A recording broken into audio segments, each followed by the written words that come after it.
दोस्तों जिस क्लास में आपका स्वागत है, वेलकम है, अभिनंदन है। टॉपिक इससे पहले ऑप्टिक्स चला था, तो थोड़ा रिवीजन करते हुए आगे बढ़ेंगे।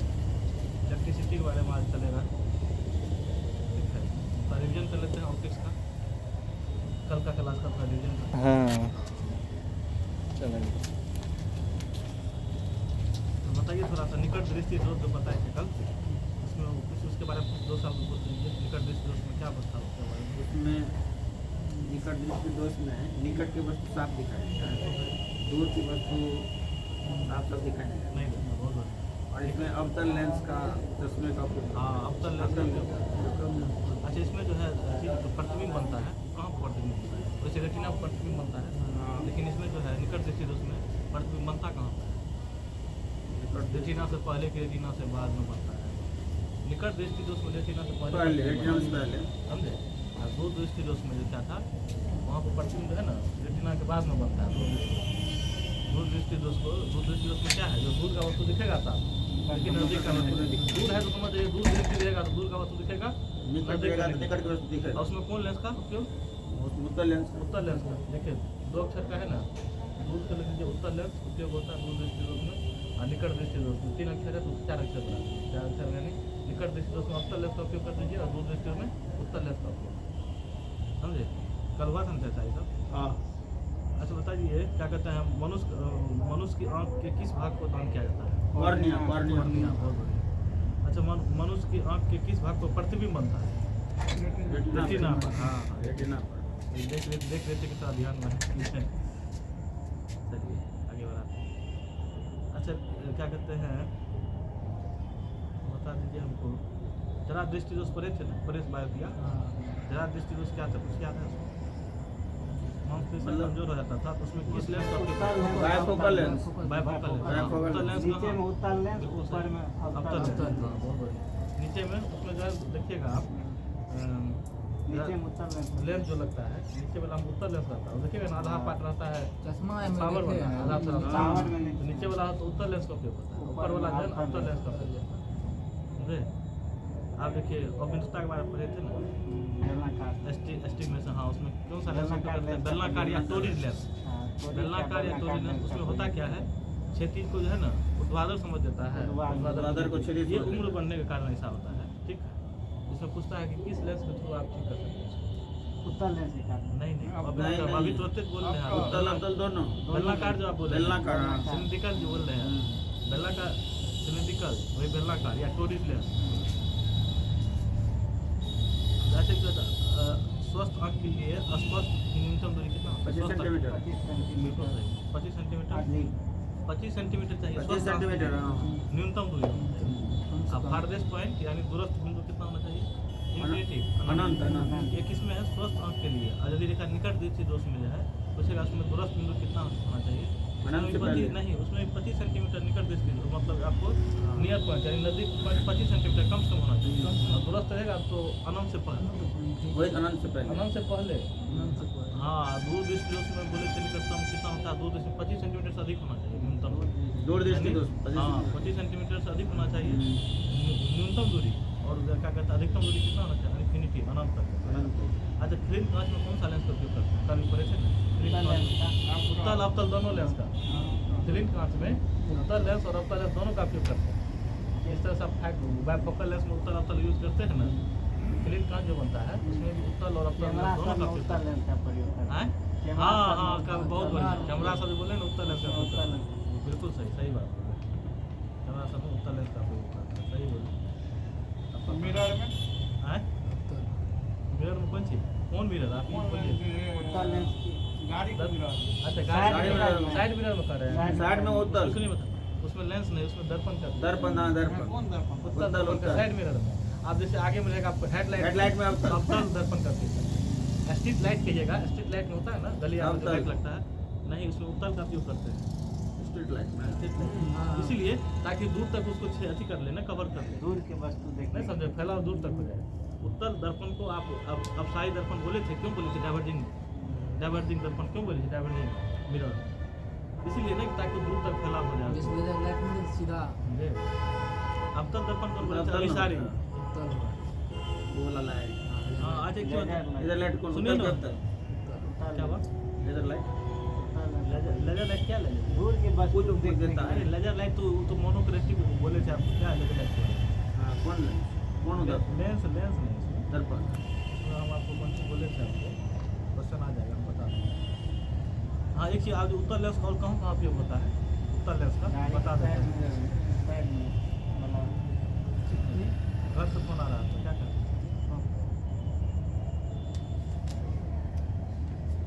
करिए ना, थोड़ा बाद में बात करेंगे, थोड़ा सा रिविजन कर लेते हैं, उसके बाद आगे चलाएंगे। थोड़ा सा ध्यान बोला जाए, थोड़ा रिविजन होना जरूरी है।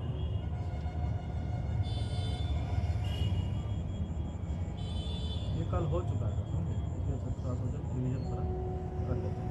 हाँ उत्तर लेंस का उपयोग और कहाँ कहाँ उपयोग करते हैं, अदर उपयोग उत्तर लेंस का।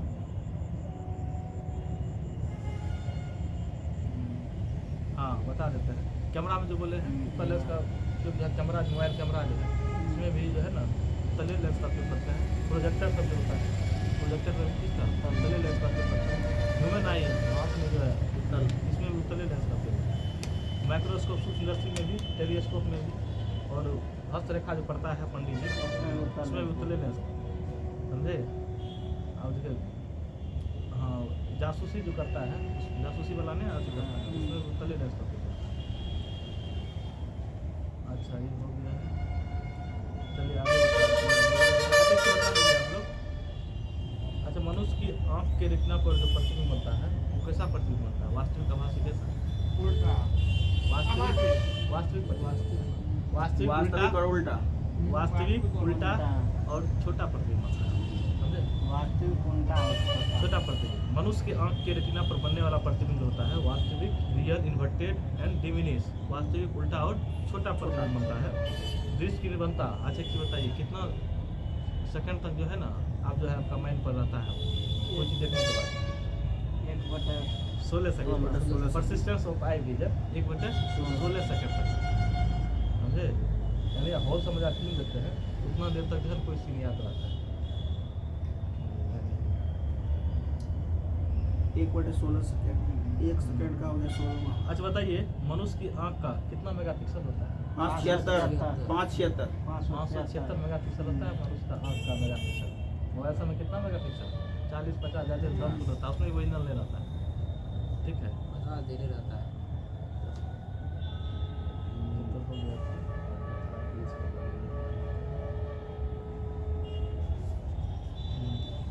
रील स्केटिंग के बारे में पढ़े थे। एस बराबर क्या था याद है? एस बराबर 1/λ/4 पढ़े थे। अच्छा क्या कहता है किस रंग का तरंग सबसे अधिक होगा? सबसे ज्यादा लाल लाल का, लाल रंग का बैगनी का सबसे कम, कम होगा, प्रकीर्णन सबसे अधिक प्रकीर्णन सबसे अधिक बैगनी का, हाँ सही। सबसे कम लाल का। इसका तरंगेज अधिक रहेगा, प्रकीर्णन कम होगा। इसका प्रकीर्णन कम रहेगा, उसका तरंगेज अधिक इसका रेंज 40 से 70 तक होता है। किसका रेंज? तरंगेज का रेंज नहीं कहिए, तरंगेज का रेंज नहीं कह सकते। आपके जैसे विजुअल जो है जो अपना लोग क्या पढ़े थे? प्रकाश का। दृश्य तरंगे पढ़े थे ना, हाँ। तो प्रकाश वो जो प्रकाश 7 रंगों से जो बनता है DIVGO से याद होगा, DIVGO। DIVGO है, उसका रेंज है आपको 39 से 77 सेकंड का। अच्छा। यानी आपको बैगनी में आपको 39 एंगस्ट्रॉम से रात में रेड तक 78 एंगस्ट्रॉम का रेंज है। परास कौन सी का रेंज? तरंगेज का वही कम भी बोले रंगेज का रेंज। रंग। आप देखिए आप ये बात बोल दिए ना ऊपर नीचे आता है रेडियो एक्टिव। आप शुरू से आपको बोले थे इलेक्ट्रोमैग्नेटिक वेव में 7 होता है। जैसे आपको क्या बोले थे पहला? रेडियो एक्टिव वेव, माइक्रोवेव, जैसा इंफ्रारेड। चौथा में विजुअल डे बोले। विजुअल डे का ये है ना 7 विजुअल डे 7 भागों में बट गया। आप वैसे भी याद रख सकते हैं। अब ऊपर में जो सबसे अधिक है जैसे रेडियो वेव से आप ट्रांसलेट सबसे अधिक पढ़े थे ना, सबसे कम गामा रे का पढ़े थे। फ्रीक्वेंसी सबसे अधिक किसका है? एनर्जी किसका सबसे अधिक? गामा रे का। सबसे कम एनर्जी सबसे माइक्रो रेडियो रेडियो समझे? ये सब तो हो गया था ना। अच्छा मनुष्य के आँख के लिए सबसे अधिक सुग्राही तरंगदैर्घ्य कितना होता है? कितना होता है? मनुष्य के आँख के लिए सबसे अधिक सुग्राही तरंगदैर्घ्य कितना एंगस्ट्रॉम होना चाहिए? 5500 एंगस्ट्रॉम। कल भी बात याद है? 55 एंगस्ट्रॉम। अच्छा मनुष्य की आँख के लिए सबसे अधिक सुग्राही रंग कौन सा होगा? हरा रंग सबसे पीला। अच्छा जो है हरा और पीला, ग्रीन और येलो कलर का सबसे अधिक इसका जो है ना सबसे। अच्छा एक चीज बताइए, अपन लोग पढ़े थे आँख में दो कोशिकाएं पाया जाता है, एक रॉड सेल कौन सेल? तो कौन सेल में क्या था वो? किसके प्रति जो है संवेदनशील था? कौन से बोले थे कलर यानी रंग के प्रति, सी से फोन और सी पर कलर, यानी क्या कहते हैं कौन से जो है कलर के प्रति यानी रंग के प्रति संवेदनशील, और रॉड सर बोले थे आपको प्रकाश के प्रति संवेदनशील। वहाँ में 2 प्रकार की कोशिका पाई, कल हो गया था ये सब। अच्छा बता दीजिए रेनबो के बारे में, इंद्रधनुष के बारे में क्या क्या जरूरी है, निक्षेपण जरूरी है, ये दूसरा क्या था, रिफ्लेक्शन में पूर्णांतिक परावर्तन होना चाहिए, तीसरा रिफ्लेक्शन अपवर्तन होना चाहिए बोले थे। अच्छा वर्ग में विक्षेपण किसी को कहते हैं, वही रेनबो में 7 रंग होता है, 7 रंग इसको स्पेक्ट्रम भी बोलते हैं। हाँ उसी को स्पेक्ट्रम भी बोलते हैं या उसी को विबग्योर और भी बोलते हैं, हाँ बोले थे ना वर्ग विक्षेपण में हाँ। 7 रंगों में टूटना, श्वेत प्रकाश के 7 रंग, देखिए सूर्य ऊपर से आती है ना श्वेत प्रकाश आता है, वहाँ पर जो जैसे वायुमंडल में आता है ना वहाँ से आपको ना अपवर्तन होता है, परावर्तन होता है ना, अब उसके बाद जो है ना क्या कलर में क्या होता है, जहाँ पर वायुमंडल आया वायुमंडल में यहाँ पर आया ऊपर में तो एटमॉस्फेयर नहीं है, लाइटिक आता है समझे, जैसे यहाँ पर वायुमंडल में आता है तब जाके रंग में बिखरने लगता है, समझे बड़े थे ना। सूर्य का प्रकाश कैसा, सूर्य का प्रकाश कैसा रंग होता है, वाइट अच्छी चीज प्राथमिक रेनबो पढ़े थे, द्वितीय रेनबो नहीं प्राथमिक इंद्रधनुष है, द्वितीय इंद्रधनुष अच्छा, पढ़े थे, हाँ, हाँ, इसमें हाँ। कितना अपवर्तन और कितना परावर्तन, हाँ प्राकृतिक प्राथमिक इंद्रधनुष में 2 अपवर्तन 1 परावर्तन, 2 अपवर्तन 2 परावर्तन, 2 परावर्तन। उसमें है द्वितीय रेनबो में जो है ना सेकेंडरी में 2 अपवर्तन 2 परावर्तन, परावर्तन, प्राइमरी में हाँ। 2 परावर्तन अच्छा 1 अपवर्तन। इंटरफेरेंस उसके बाद जो है आपको डिफ्लेक्शन यानी व्यतिकरण विवर्तन के बारे में पढ़े थे, हाँ पढ़े थे याद है कुछ? पूछिए ना। सीडी और डीवीडी में रंगों का चमकना कौन सा था, इंटरफेरेंस था कि डिफ्लेक्शन यानी विवर्तन था कि व्यतिकरण था? ये आपको व्यतिकरण नहीं विवर्तन था ना। विवर्तन। अच्छा सीडी का फुल फॉर्म बता दीजिए आप, सीडी बहुत कॉम्पैक्ट डिस्क हाँ, डीवीडी का डिजिटल और डीवी डिजिटल वर्साटाइल डिस्क, समझे। होलोग्राम में ये जो आपको होलोग्राम में चमकता है, होलोग्राम किताब में ये कौन सी होता है, विवर्तन कारण की व्यतिकरण कारण? हाँ विवर्तन नहीं कारण, समझे विवर्तन नहीं कारण होता है। चलिए आप देखिए आप आ जाते हैं यही ना। अच्छा प्रकाश की प्रकृति कैसा होता है, डबल नेचर की single nature? Double nature. Double nature होता है, तो डबल नेचर कौन कौन नेचर होता है बता वही दीजिए। तो रोड कौन जो बोले? नहीं नहीं नहीं, प्रकाश। अरे वेव नेचर और पार्टिकल नेचर पढ़े थे, हाँ हाँ वेव नेचर पार्टिकल। तरंग प्रकृति और कण प्रकृति पढ़े थे। हाँ तरंग प्रकृति आपको फोटोन जो पढ़े थे यही ना। फोटो इलेक्ट्रिक इफेक्ट था, इसमें पार्टिकल नेचर में ठीक है क्या बोले? हाँ पार्टिकल नेचर में कौन था, 2 था या था न्यूटन साहब अच्छा हाँ हाँ कर्णिका है, फोटो इलेक्ट्रिक इफेक्ट नहीं प्रकाश प्रभाव या क्वांटम इफेक्ट। आई में पढ़े थे, वेव तरंग में पढ़े थे, तीन को होता है, एगो इंटरफेरेंस व्यतिकरण और क्या कहते हैं विवर्तन, डिफ्लेक्शन विवर्तन और एगो पोलराइजेशन। आज बताइए किस तरंग का पोलराइजेशन किया जा सकता है आपसे है, ट्रांसवर्स वेव की लॉन्जिट्यूडिनल वेव यानी अनुप्रस्थ तरंग की क्या का अनुदैर्ध्य तरंग का अनुप्रस्थ का पोलराइजेशन कर सकते हैं। हाँ हाँ प्रकाश का। ट्रांसवर्स वेव्स का ध्वनि का नहीं कर सकते, प्रकाश का कर सकते। ध्वनि देखिए बिछड़ते रहता है, ध्रुवन मतलब क्या हुआ, एक और मुड़ना यानी प्रकाश का एक और मुड़ सकता है, ध्वनि को मुड़ जगह है। पोलराइजेशन का मतलब वही हुआ, एक दिशा में आपको मोड़ देना, वहाँ पर होल्ड कर दीजिएगा और काटिएगा नहीं उसको, होल्ड कीजिएगा नहीं तो कट जाएगा पूरा वीडियो।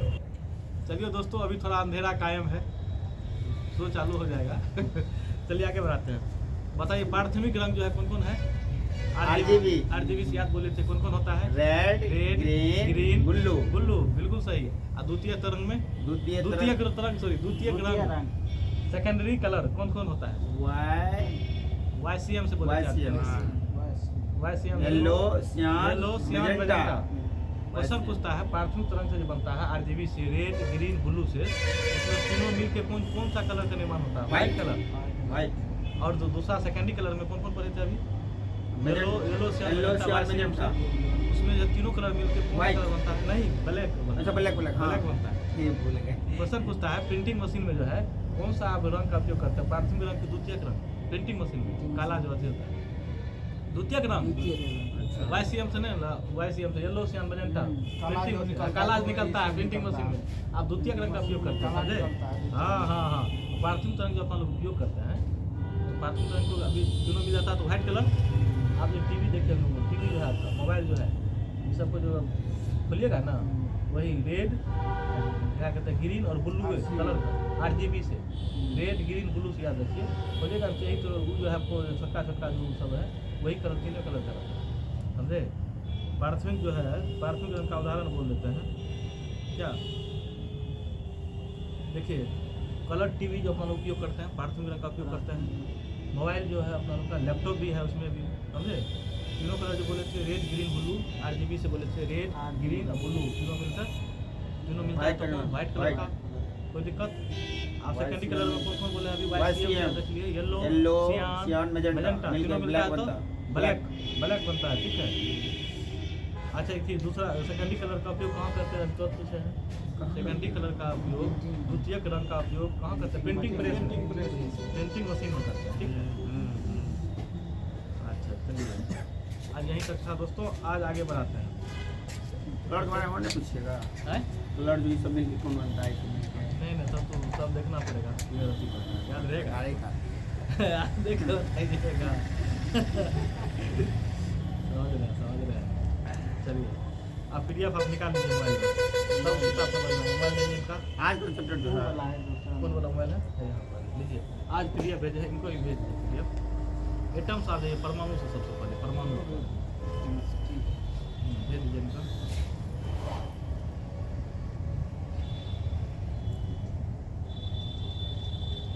परमाणु के बारे में आ जाइए। हाँ एटम। इलेक्ट्रॉन और प्रोटॉन पर समान चार्ज आवेश होता है, लगभग समान। इलेक्ट्रॉन और प्रोटॉन पर चार्ज कितना होता है, -1.6 × 10⁻⁻19 कूलम, 1.6 × 10⁻⁻19 कूलम होता है। किस पर, इलेक्ट्रॉन पर चार्ज यानी आवेश होता है। इलेक्ट्रॉन नेगेटिव होता है, प्रोटॉन पॉजिटिव होता है, ठीक है। प्रोटॉन का मान होता है 1.6 × 10 कितना -98 कूलम होता है, किस पर, प्रोटॉन पर। लेकिन यहाँ पर जो है प्लस माइनस का खेल है, समझे। आप देखिए न्यूट्रॉन पर कितना होता है चार्ज, जानते हैं आप, न्यूट्रॉन पर कितना चार्ज होता है, 0 होता है, चार्जलेस होता है न्यूट्रॉन, समझे। नहीं चार्जलेस उसको कहिए, आवेश पूछता है, आवेश होता है, कोई आवेश नहीं होता है न्यूट्रॉन पर, समझे। प्रोटॉन पर पॉजिटिव चार्ज रहता है। प्रोटॉन पर कितना 1.6 × 10⁻⁻90 कूलम होता है, 90 कूलम होता है। और प्रोटॉन और क्या कहता है, इलेक्ट्रॉन का आवेश माइनस होगा, वहाँ माइनस सिर्फ लगा दीजिएगा, अंतर बाद में प्रोटॉन पर प्लस लगा दीजिएगा, 1.6 × 10⁻⁻90 कूलम। अच्छा एक चीज़ और देख लीजिए, और द्रव्यमान के बारे में बता दीजिए। द्रव्यमान जो है, इलेक्ट्रॉन का द्रव्यमान कितना होता है, इलेक्ट्रॉन का द्रव्यमान होता है 9.1 × 10⁻⁻31 kg, इंग्लिश में कह देते हैं। इलेक्ट्रॉन का जो होता है आपको द्रव्यमान कितना, मास कितना होता है, 9.1 × 10⁻⁻31 kg होता है इलेक्ट्रॉन का, समझे। और प्रोटॉन का देखिए द्रव्यमान कितना होता है, प्रोटॉन का 1.673 × 10⁻ कितना -27 kg होता है। मास को किस में मापते हैं, किलोग्राम, ठीक है। तो क्या कहते हैं आपको, आप बता दीजिए इलेक्ट्रॉन का पहले द्रव्यमान कितना होगा, इलेक्ट्रॉन का द्रव्यमान 9.1 × 10⁻31 kg, किसका, इलेक्ट्रॉन का द्रव्यमान है। और प्रोटॉन का द्रव्यमान 1.673 × 10⁻⁻27 kg। आ जाएगा न्यूटन में, आ जाएगा, इसका आता है 1.675 × 10⁻⁻27 kg। यहाँ पर जो लिखा हुआ प्रोटॉन का 1.673 है ना, कहीं पर 1.672 भी आता है। देखिए 67 दोनों में सेम ही होगा, ध्यान दीजिएगा। प्रोटॉन और न्यूट्रॉन में, प्रोटॉन और न्यूट्रॉन में क्या है, 67 सेम है, लेकिन लास्ट में 3 है यहाँ पर, समझे, इसका प्रोटॉन पर। तो क्वेश्चन ये पूछता है, क्या जानते हैं, ऑर्डर बताता है कि आप जो है द्रव्यमान सबसे अधिक किसका होगा, प्रोटॉन न्यूट्रॉन में सबसे अधिक द्रव्यमान होगा न्यूट्रॉन का 1.675 है, 10⁻⁻27 के लिए। प्रोटॉन का कितना 1.673 है, इलेक्ट्रॉन का आपको 9.1 × 10⁻⁻21 सबसे कम तो प्रोटॉन का नहीं, सबसे कम इसका इलेक्ट्रॉन का -1 में है, देख लीजिए माइनस में है ना, माइनस में जितना जाएगा तो घटेगा ना। सबसे अधिक न्यूट्रॉन का, न्यूट्रॉन 1.675 -27 kg। इलेक्ट्रॉन का सबसे कम, न्यूट्रॉन का सबसे। हाँ वैसे ऑर्डर यदि बोलेगा, द्रव्यमान क्या बता देगा आपको कि द्रव्यमान जो है क्या कहते हैं, सबसे अधिक द्रव्यमान किसका, न्यूट्रॉन का, उसके बाद प्रोटॉन का, उसके बाद इलेक्ट्रॉन का, यानी सबसे कम द्रव्यमान किसका, इलेक्ट्रॉन का। इलेक्ट्रॉन का द्रव्यमान 9.1 × 10⁻⁻31 kg। -31। कोई कोई दिक्कत? आप देखिए नीचे में है क्या? 9.1 हाँ। गुना 10 to the power minus 31 kg, kg क्योंकि आप द्रव्यमान को केजी में नापते हैं। मतलब क्या होता है द्रव्यमान? किलोग्राम। किलोग्राम।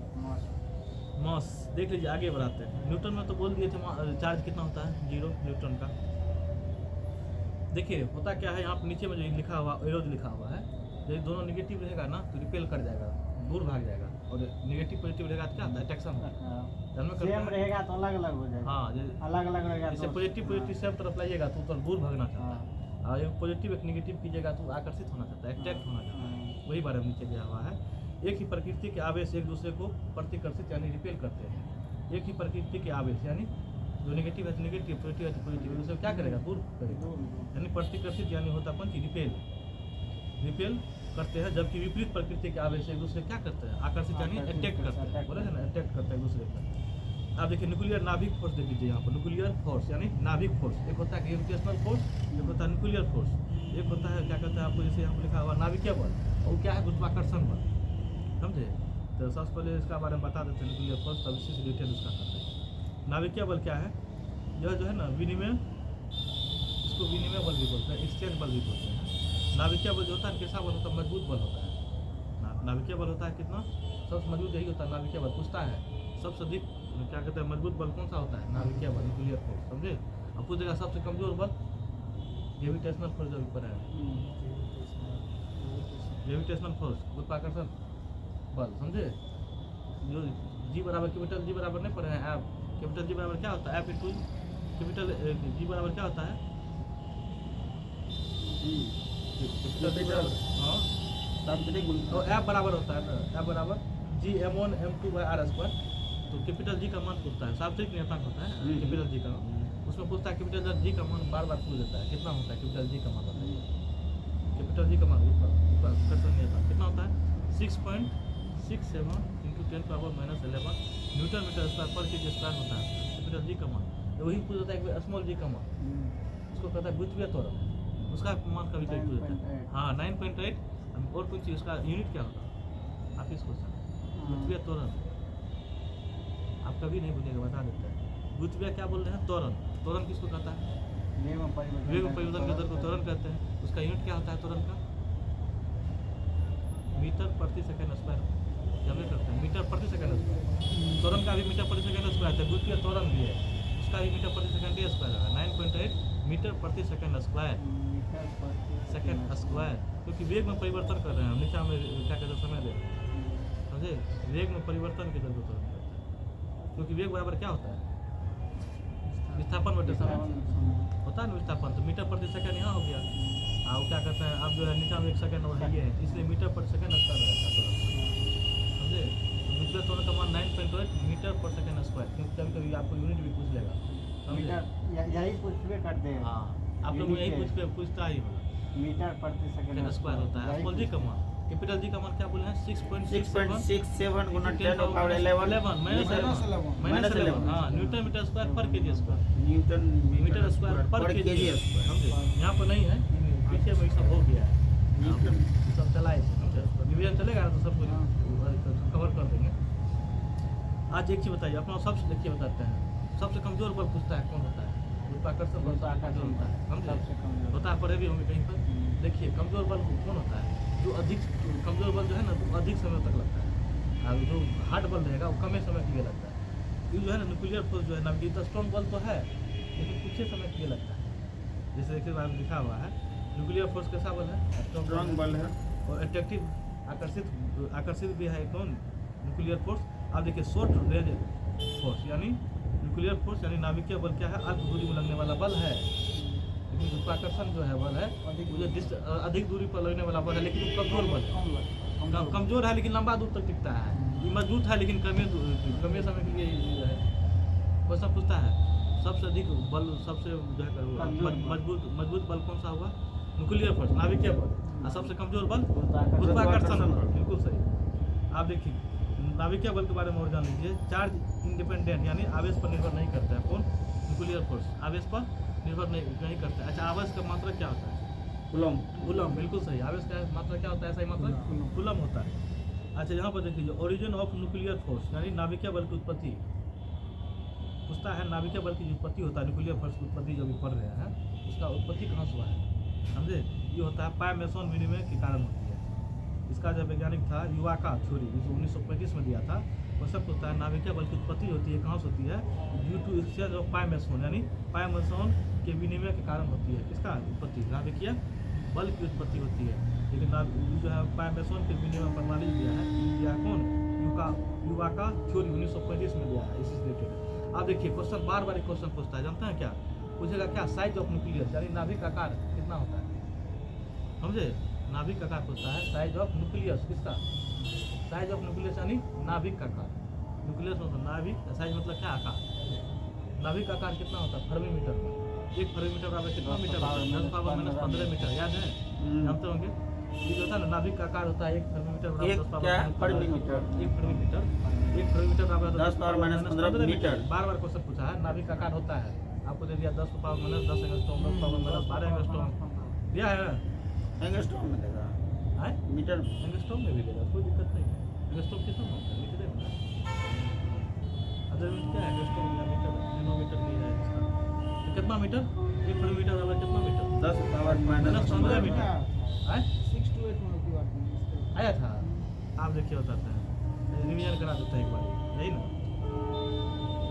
आया ही, बार बार क्वेश्चन इंपॉर्टेंट है। आप देखिए बताते हैं, परमाणु का आकार जो होता है ना, परमाणु का आकार एंगस्ट्रॉम में मापते हैं, परमाणु का आकार साइज ऑफ एटम, यानी परमाणु का आकार एंगस्ट्रॉम में, 1 एंगस्ट्रॉम बराबर 10⁻10 मीटर, जानते होंगे, हैं। नाभिक का आकार किसमें, फर्मीमीटर में, नाभिक का आकार किसमें, फर्मीमीटर, 10⁻15 10 बराबर मीटर कितना माइनस नाभिक का आकार होगा। मीटर 10 पर परमाणु का 10⁻10 आपको बोलना चाहेंगे हम, मीटर। आपको यदि क्या कहते हैं साइंस से निपटना है, तो साइंस के लिए आता है क्विक बुक आता है, किसका क्या कहते हैं, अरियन दृष्टि का आता है क्विक बुक, समझे। उसमें फिजिक्स केमिस्ट्री बायो तीनों रहता है, सेल्स का पेपर रहता है पतले पतले से। नहीं इसमें तीनों जैसे तीनों आता होगा उसमें। और सोशल के बारे में थोड़ा बोल दीजिए। अलग अलग मतलब हो सकता है अलग अलग। सर सोशल के बारे में थोड़ा बोलिएगा। सोशल के बारे में हम थोड़ा साइंस के विद्यार्थी हैं, तो सोशल के बारे में आएंगे तो राहुल सर आएंगे तो बताएंगे। वो दुकान चला रहे हैं अभी। अपना देखिए कोई भी जो है ना, यदि आप कोई भी बिजनेस करें तो सॉरी इसलिए देख लीजिए बताते हैं। डेसी बराबर होता है 1 डेसी बराबर 10 पावर कितना -1, सेंटी में 10 पावर -2 जानते हैं, मिली में 10 पावर -3 मिली, बार बार अभी इसका यूज होता है। माइक्रो 10 पावर कितना -6 बड़े होंगे, माइक्रो बराबर नैनो 10 पावर 9। हाँ उसके बाद देख लीजिए नैनो 10 पावर अभी जो पिको 10 पावर -12, फेमटो 10 पावर -15, एटो आता है, एटो या आटो बोला जाता है 10 पावर -18।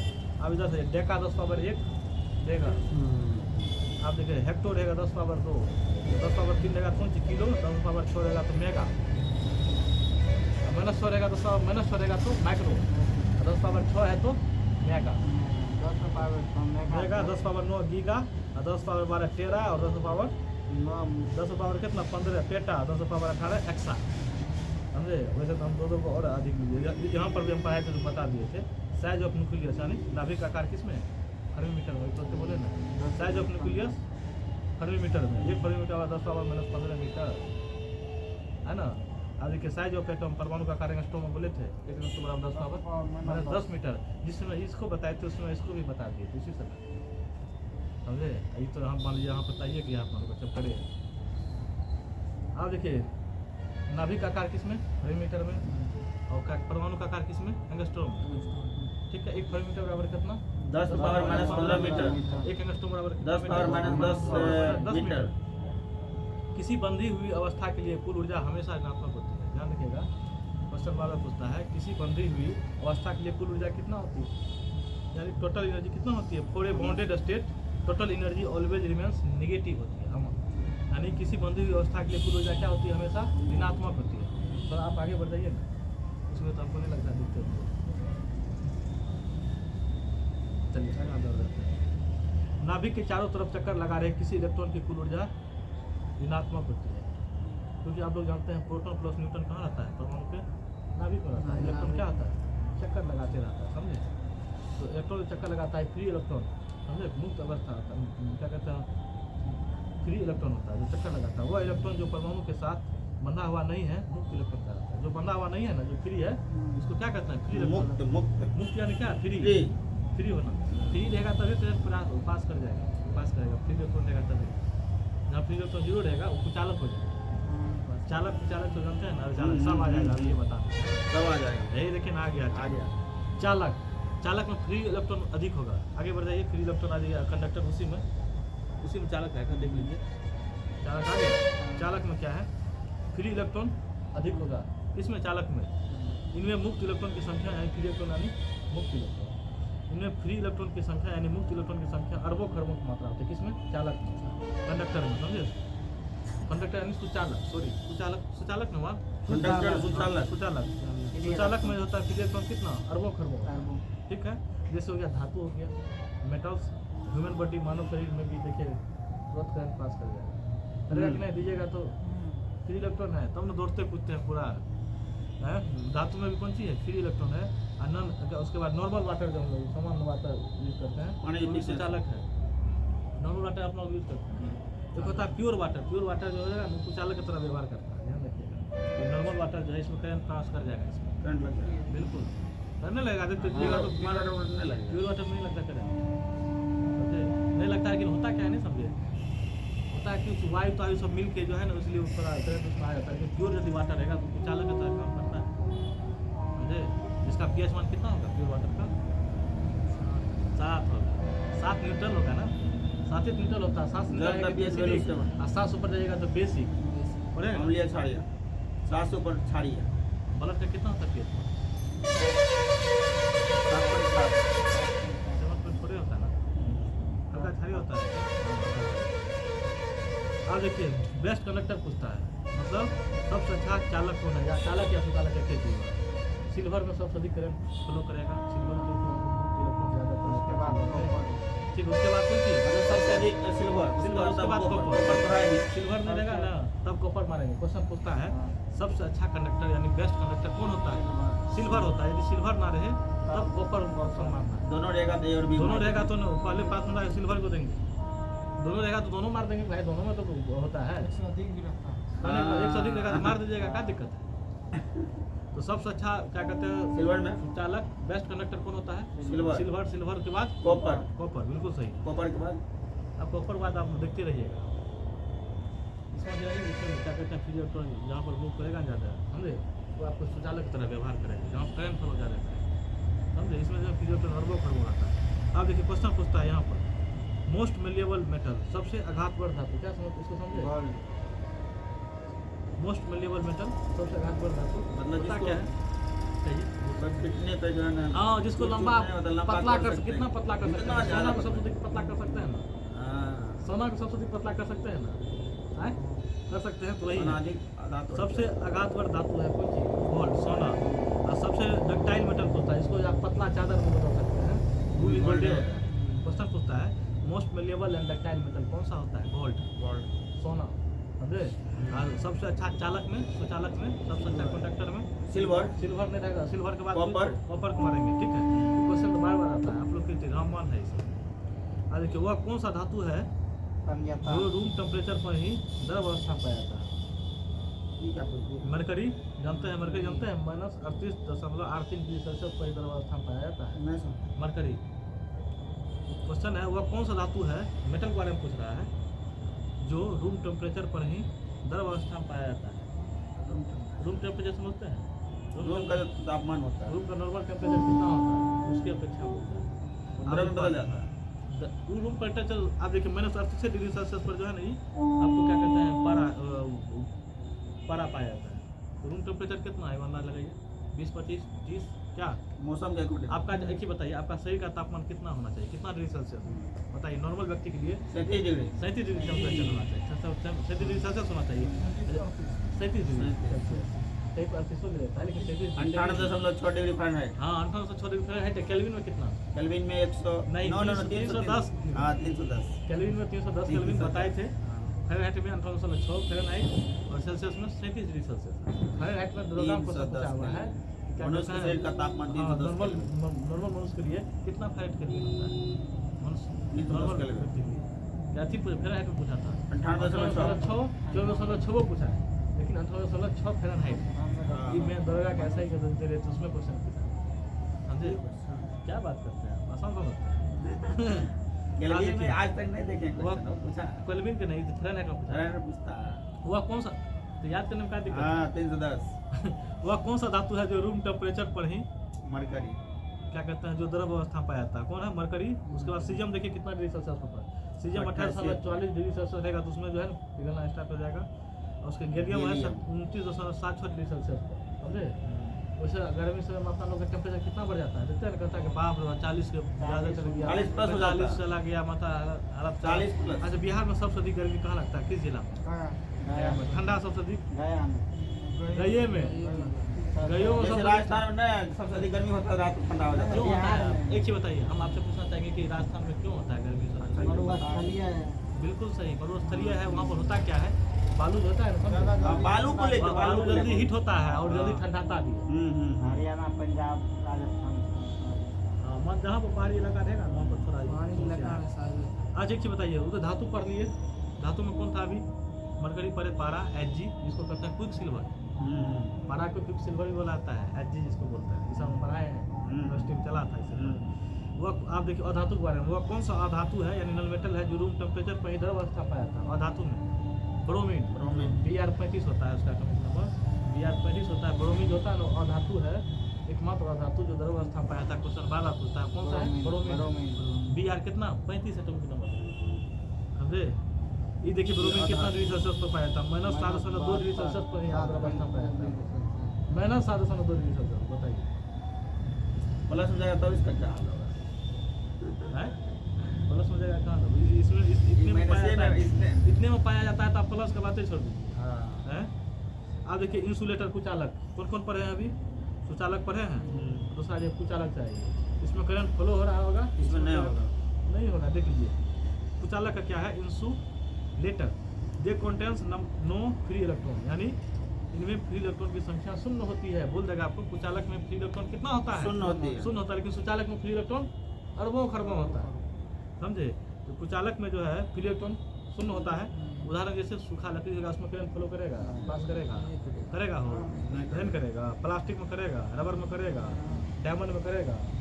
आप देखिए प्योर वाटर में भी नहीं करेगा, प्योर वाटर यदि रहेगा उसमें भी नहीं करेगा। प्योर वाटर में आता है वो अशुद्ध जल, उसको कहते हैं डिस्टिल्ड वाटर, समझे? वो भी आपको क्या कहते हैं, वो कुचालक होता है। रेन वाटर जो होता है वो भी कुचालक होता है, वर्षा का पानी, वो तो शुद्ध पानी होता है वर्षा का। वर्षा का पानी शुद्ध होता है। लेकिन होता क्या है, जैसे आप वायुमंडल में जो है ना कुछ अति तत्व पानी के बाद जहाँ पर जाता है ना, उसमें करंट जगह तो करंट फ्लो हो जाता है, समझे? लेकिन वैसे वर्षा का पानी शुद्ध होता है। अच्छा एक चीज़ वर्षा से याद आ गया, एक क्या कहते हैं चीन में हुआ था, कौन चीज़ जानते हैं? चीन में एक बार ऐसे कौन खेल हो रहा था, वहाँ पर वर्षा कराना था, समझे? वर्षा कराने के लिए किस चीज़ का बमबारी वहाँ पर किया गया था? सिल्वर आयोडाइड का प्रयोग किया था, AgI का प्रयोग किया था।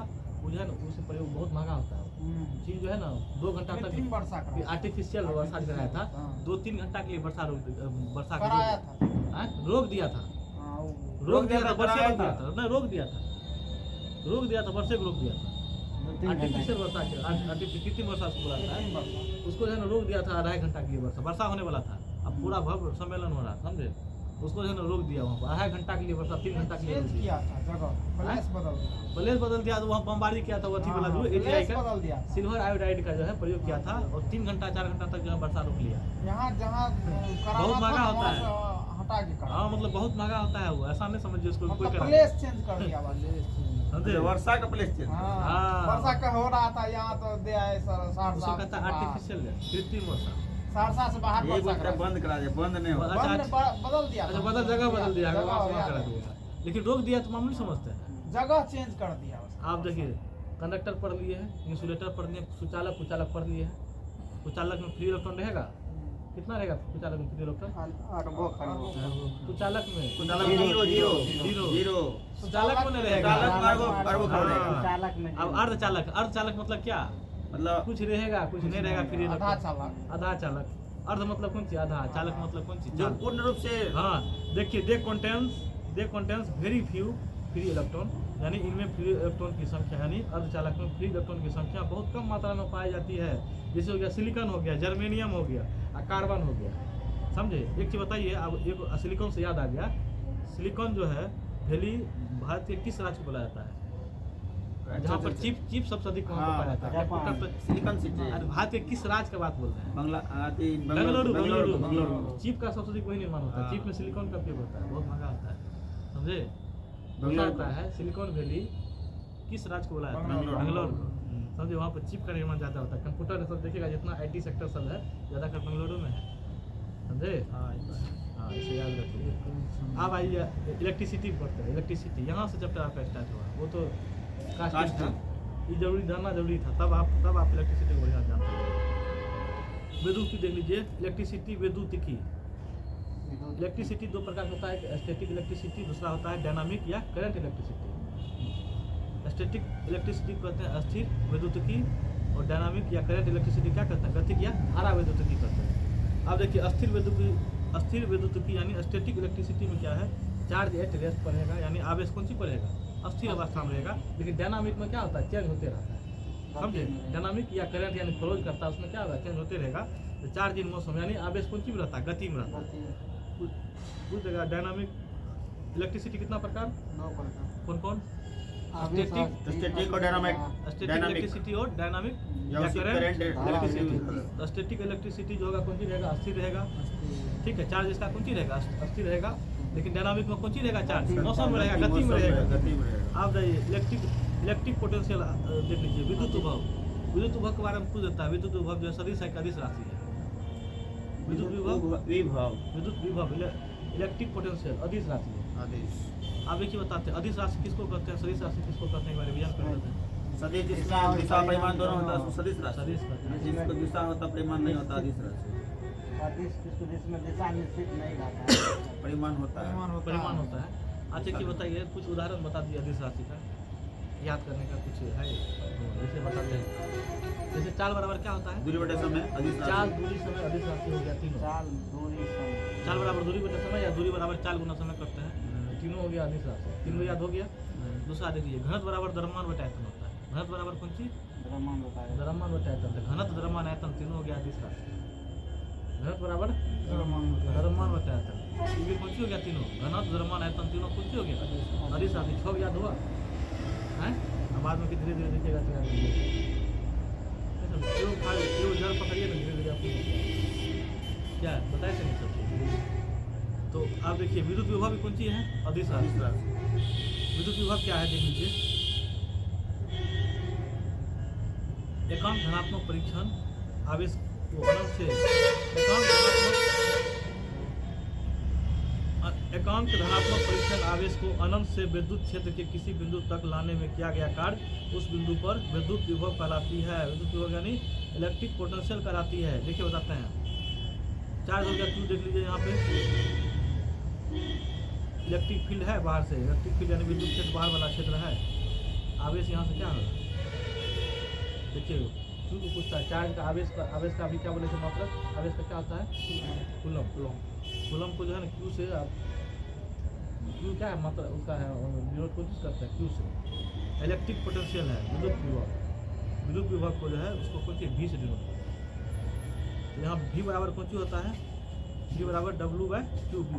W हो गया कार्य बटे कौन सी होता है?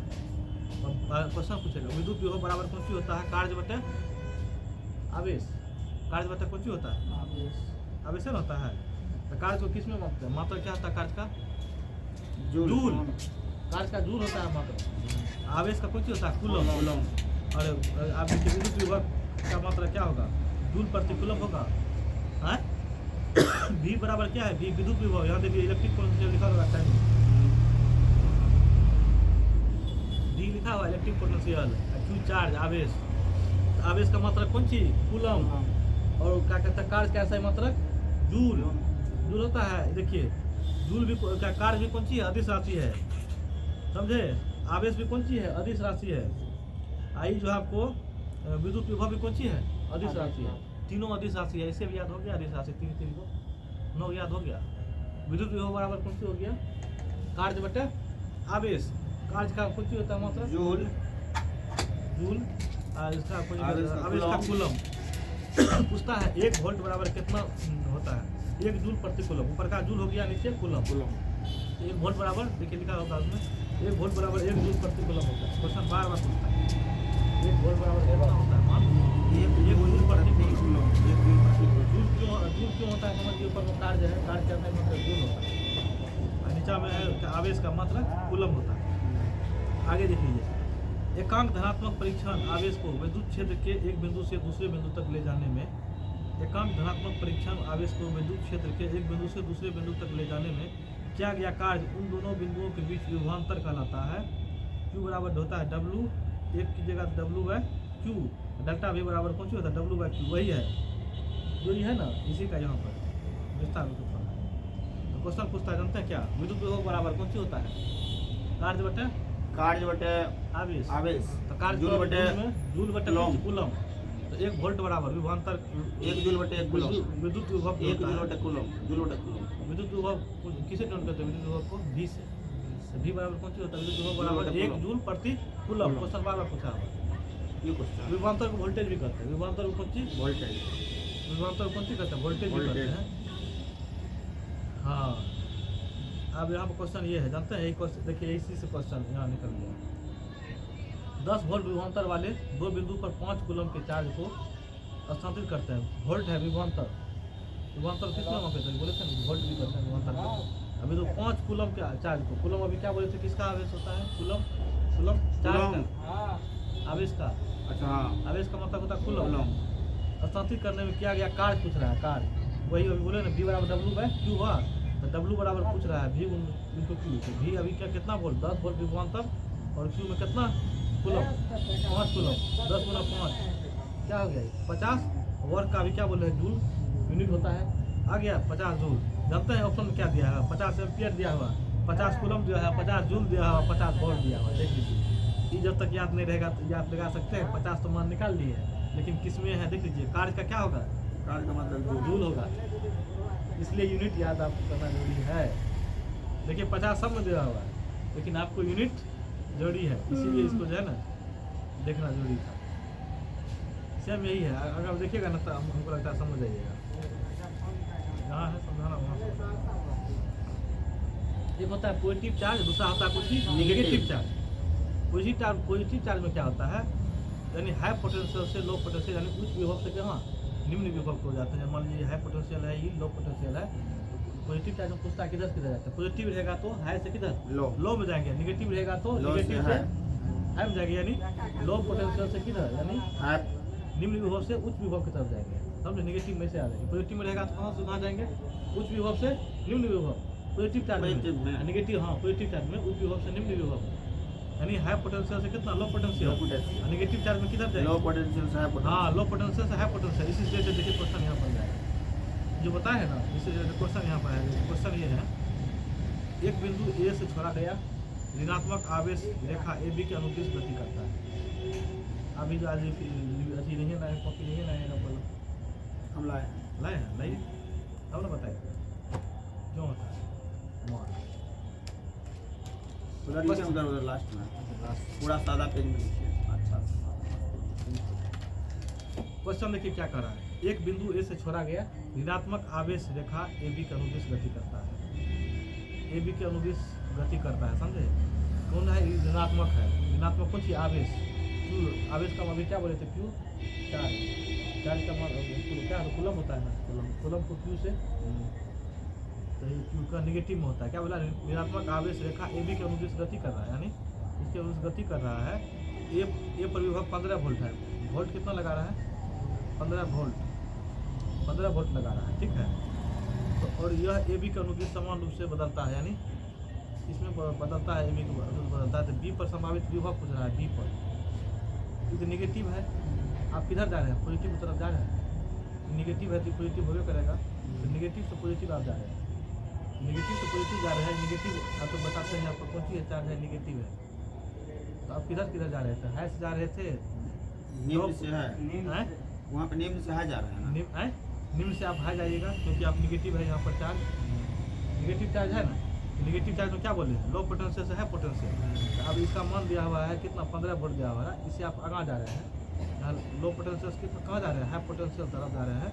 इससे इससे अधिक मान जो होगा वही आंसर होगा मेरा। 15 वोल्ट से ज़्यादा। ऑप्शन देखिए कितना है, 10 वोल्ट हो सकता है, 15 वोल्ट हो सकता है, 20 वोल्ट हो सकता है, 15 वोल्ट हो सकता है, 20 यानी 20 वोल्ट हो जाएगा। अब इसी को देखिए दूसरा क्वेश्चन आ गया, यहाँ पर तो नेगेटिव मान था, यहाँ पर ये यदि मान लीजिए यहाँ पर पॉजिटिव रहता, तो वहाँ नेगेटिव हुआ उधर। मान लीजिए पॉजिटिव रहता, अब 15 वोल्ट है तो पॉजिटिव से आप कहाँ जाइएगा, नेगेटिव तरफ जाइएगा। 15 से कम। 15 से क्या होगा, क्योंकि आप बोले थे पॉजिटिव चार्ज में हाई पोटेंशियल कहाँ लो पोटेंशियल जाता है, 15 वोल्ट से कम मान होना चाहिए। ऑप्शन में जो रहेगा आप देख लीजिएगा, इसीलिए ये बताना जरूरी था, इसी से क्वेश्चन आपको निकल गया। समझ रहे हैं, बताने का यही रीजन था। समझ गए। इसमें ये था पॉजिटिव चार्ज में हाई पोटेंशियल से लो पोटेंशियल की तरफ जाना, यानी उच्च विभव से निम्न विभव। नेगेटिव में क्या था, निम्न विभव से उच्च विभव। यहाँ पर क्या था मान, इसका ऋणात्मक में आवेश था ही क्यू, इधर क्या कहते हैं बी पर पूछ रहा है, ये विभव 15 वोल्ट से जा रहा है, पूछ रहा है कि ए बी का अनुदिश बी पर संभावित संभव कहाँ है।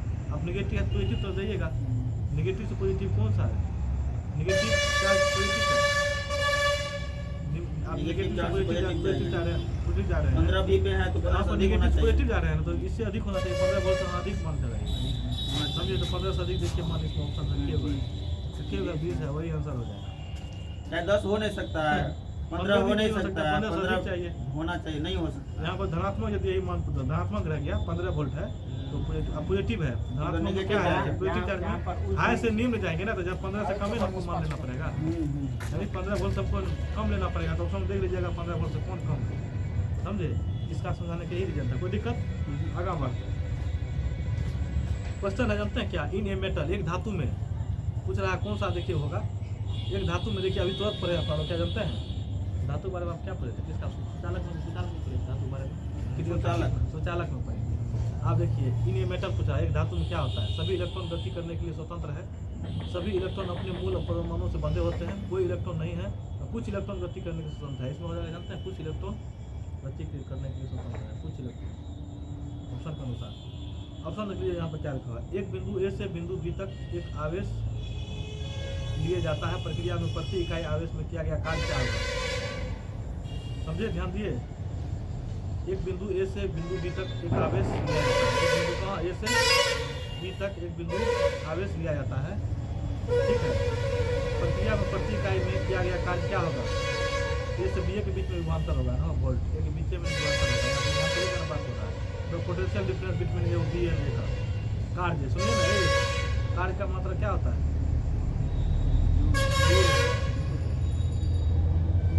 और बी के विभवांतर में कितना विभवांतर माप जा रहे हैं, विभवांतर आप क्या बोले थे, विभवांतर क्या बोले थे,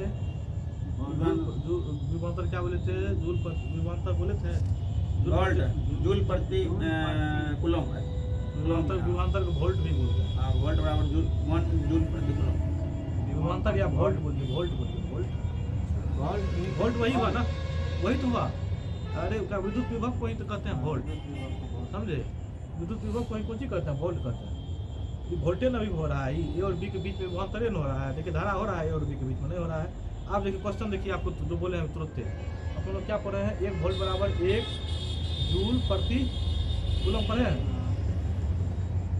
पढ़े हैं ना, क्वेश्चन दिया हुआ जूल प्रति कूलम इज सेम एज, यानी जूल प्रति कूलम बराबर क्या होता है, हेलो, जूल प्रति कूलम बराबर कौन चीज होता है, वोल्ट होता है। तो वही ऑप्शन में वोल्ट है, वाट है, एम्पियर है, ओम है, क्या है, वोल्ट होगा, वोल्ट होगा, वोल्ट। बिल्कुल। देखिए क्वेश्चन कहाँ से आता है, इसलिए क्वेश्चन दिखा रहे हैं, देख रहे हैं उसमें ऑप्शन, आप जाइए यहाँ पे,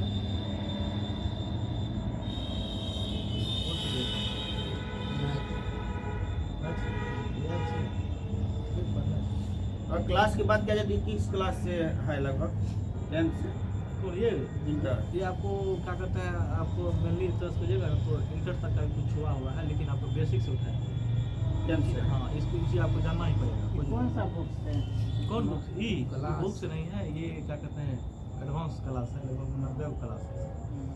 आप क्वेश्चन पूछता है क्या जानते हैं, अपन लोग पढ़े हैं अभी, निम्नलिखित में से कौन सा द्रव्यमान प्रोटॉन के द्रव्यमान के निकटतम होता है, प्रोटॉन के द्रव्यमान के निकटतम कौन होता है, प्रोटॉन का द्रव्यमान के निकटतम, प्रोटॉन और न्यूट्रॉन के बारे में पढ़े थे, द्रव्यमान कितना कितना होता है, ऑप्शन देखिए 10 to the -27 kg, 10 to the -31 kg, 10 to the -19 kg, 10 to the -15 kg। आप प्रोटॉन और न्यूट्रॉन के बारे में कितना द्रव्यमान पढ़े थे, प्रोटॉन का कितना 1.673 × 10 to the -27 kg, आप प्रोटॉन का भी कितना पढ़े थे 1.675 × 10 to the -27 kg। -27 -27 के ये दोनों का समान नहीं है, प्रोटॉन और क्या न्यूट्रॉन का। कौन सा प्रोटॉन के द्रव्यमान के निकटतम है? कितना है देखिए, 10-27 से न है, आ गया है क्वेश्चन। इलेक्ट्रॉन का कितना द्रव्यमान पड़े थे? 9.1 × 10⁻⁻³ kg, 31 kg पड़े थे ना। देखिए क्वेश्चन कहाँ से था, इसलिए क्वेश्चन दिखा रहे हैं। नहीं कहिएगा तो क्वेश्चन नहीं बताएंगे, कहाँ बढ़ जाएंगे, फिर समझ में आएगा तब ना समझेगा। अटैक होता है वहाँ पर जब क्वेश्चन आता है तब। क्वेश्चन आखिर पूछ कहाँ से रहा है? ना पूछ विद्युत आवेश के एक बिंदु से दूसरे बिंदु तक स्थानांतरण के लिए दोनों बिंदुओं के बीच में विभवांतर होना चाहिए। विभवांतर यानी विभवांतर मतलब समझिए, विभव में अंतर यानी विभव में अंतर। विद्युत आवेश के एक बिंदु से दूसरे बिंदु तक स्थानांतरण के लिए दोनों बिंदुओं के बीच में विभवांतर होना चाहिए। समझे? अब आगे बढ़ते हैं, यहाँ पर आते हैं। आवेश का क्वांटीकरण Q बराबर होता है Na। Q बराबर कौन सी होता है? Na। N होता है कोई जानता है? नंबर ऑफ इलेक्ट्रॉन, यानी इलेक्ट्रॉन की संख्या कितना है N। Q पर जब करता है इलेक्ट्रॉन। Q बराबर देखिए अभी क्या पर है, Q आवेश पर है ना।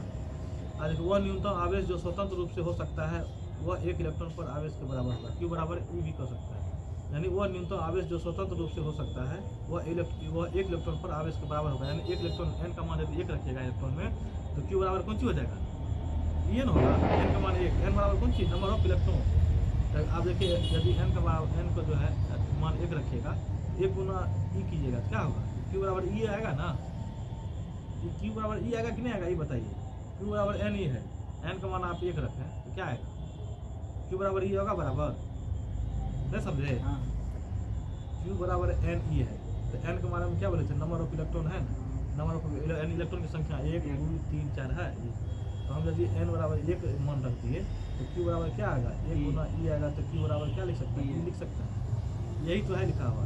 वह न्यूनतम आवेश जो स्वतंत्र रूप से हो सकता है वह एक इलेक्ट्रॉन पर आवेश के बराबर होगा। समझे? आप क्वेश्चन होता है प्रोटॉन और न्यूट्रॉन में कितना अपवार कितना डॉन क्वार होता है। जैसे प्रोटॉन में होता है क्या, प्रोटॉन में 2 कौन सी होता है? अपक्वार्क होता है, और 1 होता है डॉन क्वार्क। डॉन क्वार्क आप कहिएगा अपक्वार्क क्या होता है? अपक्वार्क का मान होता है, अपक्वार्क का मान होता है +2/3 इलेक्ट्रॉन होता है। और आप E भी अपक्वारे है ना, +2/3 इलेक्ट्रॉन। समझे? आप देखिए डॉन क्वार्क का होता है कितना जानते हैं? -1/3 इलेक्ट्रॉन। आप तीनों को जोड़िएगा, प्रोटॉन में तीनों को जोड़ते हैं आप, 3 कॉमन 3 लीजिएगा, ऊपर में कितना है? 2 है, फिर ऊपर में भी कितना? 2, नीचे में कौन सी है? 1 है। तो 2 2 4 1, 2 2 4 में से 1 गया, कितना हुआ? 3 इलेक्ट्रॉन हुआ। इसका 1 हुआ ही, ये वो है ही। 3/3 से भगा दीजिएगा, कितना? 1 दीजिएगा। प्रोटॉन का हम लोग कितना बोलते हैं? आवेश लगभग में 1 के बराबर होता है प्रोटॉन का। क्यों बोलते हैं? न्यूटन में देखिए कितना होता है। न्यूटन में जानते हैं चार्ज कितना होता है? 0 होता है। न्यूटन का चार्ज कितना होता है? 0 होता है। इसका कितना पड़ेगा? प्रोटॉन का चार्ज कितना पड़ेगा? 1.67, तो +1.67 पड़ेगा ना, तो 1 के बराबर हुआ ही। इसमें होता है 2 अपक्वार्क और 1 डॉन क्वार्क। 1 होता है कौन सी? डॉन क्वार्क होता है। न्यूटन में क्या है? 2 डॉन क्वार्क और 1 अपक्वार्क होता है। डॉन क्वार्क का मान कितना अभी तौर पर है? -1/3 इलेक्ट्रॉन। इसका -1/3 इलेक्ट्रॉन प्लस इसका अभी कौन सी? -1/3 इलेक्ट्रॉन। अपक्वार्क का मान कितना पड़े हैं? 2/3 इलेक्ट्रॉन पड़े हैं अभी, 2/3 इलेक्ट्रॉन पड़े हैं। आप सबका एलसीएम ले लीजिए, 3 लीजिएगा, 1 हो गया। ये भी कितना? 1, ये भी कितना? +2, -2 और +2/3 कीजिएगा, तो 0 आ गया ऊपर में, 0/3 0 होगा। 0 का आप घसका सकते हैं, समझे? इसलिए न्यूटन में जो होता है चार्ज कितना होता है? न्यूटन का 0 होता है। 0 प्रोटॉन का कितना चार्ज? 1.67 × 10⁻⁻19 कूलम। 19 कूलम है चार्ज पर है। चार्ज का आवेश अभी तो बोले हैं, कूलम होता है। कूलम का संकेत क्यों बोले हैं? क्यों? तब आप देखिए, आपको क्वेश्चन है निम्नलिखित में से कौन सा आवेश संभव नहीं है? आवेश होता है 1.6 × 10⁻90 कूलम होता है, इससे कम नहीं होना चाहिए। ठीक है, देखिए इसमें है 3.2 गुना 10⁻19 कूलम है। ये तो मान लीजिए 1 इलेक्ट्रॉन के बराबर है, ये 2 इलेक्ट्रॉन के बराबर है। 16 गुना 32 16 के 64 4 इलेक्ट्रॉन के बराबर, लेकिन 0.8 गुना 10⁻19 कूलम होगा। इससे कम नहीं होना चाहिए ना, इससे कम होगा तो यही नहीं होगा। जो कौन सा आवेश संभव नहीं है? ये संभव नहीं है, समझे? बाद में कि ये संभव है ना, क्यों संभव है? समझ गए? नहीं समझे। अच्छा ठीक है, नहीं समझे। अभी कितना मान बोले थे प्रोटोन का जो होता है चार्ज कितना होता है? 1.67 × 10 पावर कितना माइनस 19 कूलम पर है। आए इससे कम होना चाहिए चार्ज, नहीं इससे कम नहीं होना चाहिए। तो इससे कम देखिए तो कौन है? 0.8 0.8 है, गुना 10 पावर 19 कूलम है। ये संभव है नहीं है, लेकिन ये संभव है क्योंकि 16 दूना 32 कीजिएगा तो इसमें इसको मानिए 1 इलेक्ट्रॉन, इसको 2 इलेक्ट्रॉन मान सकते हैं, और 16 चौक 64 इसको 4 इलेक्ट्रॉन मान सकते हैं। समझे? ये संभव ही नहीं है। आप देखिए यहाँ पर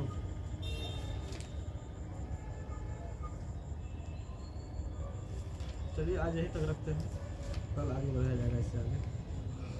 बंद कर दीजिए।